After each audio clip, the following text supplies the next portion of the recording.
This morning, we're learning more about the remarkable story of a rescued hiker who survived more than a week in the rugged Washington wilderness by eating berries and drinking river water. It's very surreal. For Andrew Devers, it still feels like I'm not fully awake. This moment doesn't seem real. Yeah, I don't believe myself. And even now, there's a person with a camera and you. This doesn't. 5 days ago, I'm accepting that I'm dead. Flashback, he was here, lost in the Cascades. I stopped thinking about weeks and months and years, and it only came down to hours. What started as a 3-mile hike for inspiration turned into a 9-day fight for survival. There was so many moments where I was this is it, you're out, And then it's shattered, or hopes are shattered. This is everything he had in his possession, surviving off of berries and river water, literally screaming for help as search crews closed down trails and flew overhead. Yeah, I felt like a ghost. I could hear everything, but no one was hearing me. And there was choppers, but they can't see me. Battered. And some stuff was pussing. Bruised. I was legitimately understanding that I'm probably dying. And giving up hope. It was really weird to get to that level of acceptance. He made a last-ditch effort to survive. I ended up randomly just crawling over a tree and finding an acorned path, and that somehow ended up being the same trail I got lost on. That's where 2 men found him, and where Andrew found his saving grace. I didn't believe that anybody was actually there until the rescue workers were calling my name. And then I was is that my name? I was that's my name. That's me, it's Andrew. He may be dehydrated and his muscles may have atrophied, but he's alive. What would you say to those guys? I don't have words. I just genuinely, human to human, thank you.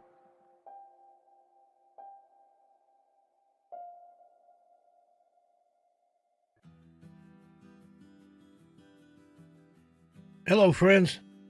Welcome to the latest installment of our True Tales of Survival series. In this episode, we'll delve into the story of a hiker and some of the strange experiences he encountered while spending an incredible 9 days lost in the woods of the Cascades near North Bend, Washington. June 18th started out just as any other day for Andrew Devers.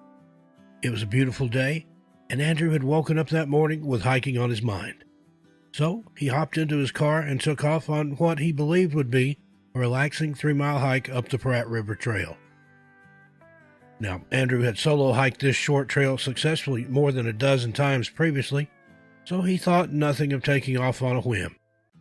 He simply left his apartment without a phone, thinking his hike would be free from distracting technology. Without telling anyone where he was going or when he planned to return, he drove the short distance to North Bend's Middle Fork trailhead. In retrospect, he now understands how foolhardy this folly was and how it almost cost him his very life. So he arrived and hit the trail with a water bottle, a thermos of coffee, 2 cans of Mountain Dew, and a couple of personal items. Andrew hadn't bothered to pack any food for the hike, instead looking forward to the can of SpaghettiOs that was waiting in his vehicle for after the hike was over. Speaking with a local news station, Andrew recalls, "I had a notebook with me, and I was expecting to get to the top, read my book for a little bit, write a couple of poems, and then come back," he said. So Andrew hiked merrily along the trail, enjoying his time communing with nature. But then, in what he says seemed like only a short time, Andrew was suddenly and inexplicably very lost. Andrew says, "I was following what I thought was the trail, and then I just remember being off in my own head for about 40 minutes, and then I look back, and there's no trail." Andrew goes on to say that he believes he spent the first 6 hours or so alternating between trying to locate a familiar landmark and screaming for help, but to no avail. After those first few hours, still very lost and no closer to finding his way back onto the trail, it began to grow dark. Andrew picked out a comfortable-looking spot beneath a tree so he could rest up and try to find his way out come daylight. However, the next day was just as disorienting. Andrew became very frustrated that he wasn't having any luck finding his way out of the woods. That day was essentially a repeat of the one before. By the time the 3rd day rolled around, Andrew said his mind had begun to play tricks on him.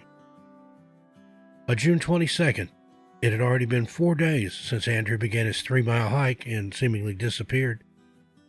The King County Sheriff's Office, or KCSO, had been made aware of Andrew's disappearance by this point, and along with trained search and rescue volunteers, they began searching the area. The Middle Fork trailhead was closed to prevent any interference with the SAR efforts, and a tweet was released requesting any information from the public. As the days continued to pass, Andrew was still unable to find his way out, or even find anything that looked halfway familiar. Andrew states at times he remembers hearing a person's voice calling out to him from across the river. He couldn't see the person, but when he tried to cross to find the voice, he ended up falling in and was carried downstream. Eventually, he was able to grab hold of a low-hanging tree limb and pull himself out of the water. It was in this area, on the other side of the river, that he discovered the first food he had seen in days. Andrew says, "I swear I heard my girlfriend's voice, and I looked to the right, and there's this, perfect red berry. And then I follow these berries, and it leads me to this personal oasis that I was able to recover in. Because at this point, my legs and everything were all messed up, but I didn't have food until then." Andrew continued explaining the miracle berries. He says, "They tasted phenomenal. They tasted like life, like I could feel the life going back into my body," he says. The berries helped settle the hunger gnawing at his belly, but after what seemed like days of prowling the woods for more berries and drinking water from the river to satisfy his thirst, Andrew could feel hope once again slipping away. "I was like screaming, and no one was listening to me. No one was replying," he says. Several times, Andrew spotted helicopters flying just above the treetops, but was unable to catch their attention. "I feel like a ghost, like I can hear everything, but no one can hear me. And there's choppers, but they can't see me," Andrew wrote in his notebook. The days continued to pass, and he continued his written account of being lost in the woods. At the beginning of his ordeal, Andrew even wrote ideas for YouTube videos and other creative things that popped into his head. When he first spotted the helicopter, he even penned a poem for the pilot he could see inside, begging him for help.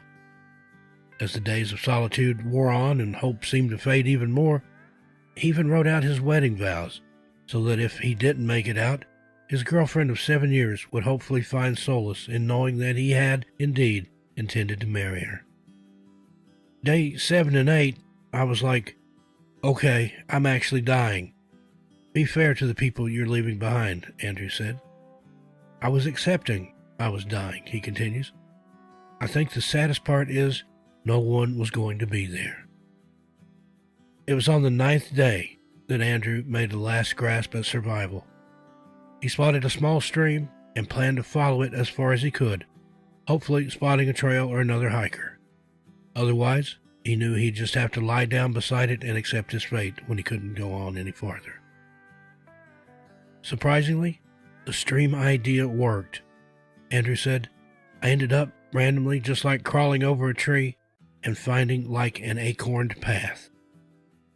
Although he wasn't aware of it at the time, the acorned path, as he described it, was actually the very same trail he'd gotten lost from 9 days prior. Overjoyed and emotional at finding a trail at long last, Andrew said he collapsed alongside of it, too tired to move any further. "I just slept. And I woke up, and these two, jacked hiker bros were like, 'What's going on, man?' And it was like everything I wanted. It was like waking up to my own Baywatch scene," Andrew says. Oddly enough, when Andrew was found by the two hikers, he was only about 2 miles from the trailhead where he had started his journey. They recognized Andrew was in serious trouble, and one of them raced back to his car and sped away until he was within cell phone reception range, where he placed a call for help. It was hard to believe someone was actually there until the rescue workers were calling my name, and then I was like, "Is that my name? That's my name! It's me! It's Andrew!" Andrew says that now a lot of it's all a blur, and he can't remember what the SAR volunteers even said to him. But he does remember feeling a sense of relief wash over him, knowing that, as he strangely worded it, a human finally had control over the situation. Crews took Andrew out of the woods to the trailhead, and from there he was then rushed to an area hospital where he was evaluated and later released. 2 days after his amazing rescue, Andrew gave an interview to a local news crew. Although he stated that he's feeling well, he was still dealing with severe dehydration, some muscle atrophy, and says he often has periods of feeling weak and disoriented. Physically, apparently I'm fine, Andrew told the reporter. It's just the emotional thing that's the bigger thing now. I remember the man with the piercing green eyes, and the woman with the accent, and the man who was behind me that was carrying me with a drill sergeant voice, and then the other dude with like the perfect red-headed beard, and then the woman who's 99% a nurse but not fully registered yet. I'm just never going to forget you guys. And I have a brain that naturally forgets, so I hope that means a lot. I'm just glad I'm here, he said. Andrew went on to tell the reporter that he still sometimes feels like this is all a dream. It just feels like I'm not fully awake, Andrew said, standing outside of his apartment in Tukwila. I don't believe myself. Like, even now, there's a person with a camera, and you, and like 5 days ago, I'm accepting that I'm dead, he said, shaking his head from side to side. Just 2 days ago, he was indeed lost in the Cascade Mountains and facing death, but now here he is again with a second chance at life. I stopped thinking about weeks and months and years, and it only came down to hours, Andrew says. It was like 9 days of me versus me. There were so many moments when I was like, this is it, you're out, you know?